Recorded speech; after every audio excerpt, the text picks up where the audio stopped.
દોસ્તો સપનભાઈ બ્રહ્મભટ્ટ સાથે આજે ગરબાની રમઝટ ખરેખર 9 થી રાતના અત્યારે 1 વાગ્યો છે, પણ ઘરે જવું ગમતું નથી. એની જેમ બહુ મજા આવી. સખત અવાજ, સખત વૃંદ, લય, તાલ, સૂર, સંગીત, ઘણી મજા આવે છે ખરેખર. બધું જ જે અહીંયા ગાયક કલાકાર સાથે સંગીત વૃંદ છે ને અમે બધા ગાનાર છે, દિલથી એમનો હૃદયપૂર્વક આભાર માનીએ છીએ.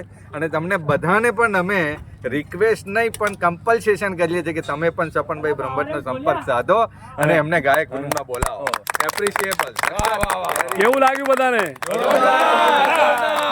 બોલો તો મહાદેવ મહાદેવ. વાહ સપનભાઈ બ્રહ્મભટ્ટ, મહાદેવ મહાદેવ. કારવણ ગામમાં મહાદેવના મંદિરમાં તમારું અમે ગરબાનું જોરદાર એવું ગ્રુપ સાથે નાચ્યા કૂદ્યા. બહુ જ મજા આવી, બહુ જ મજા આવી. મહાદેવ મહાદેવ.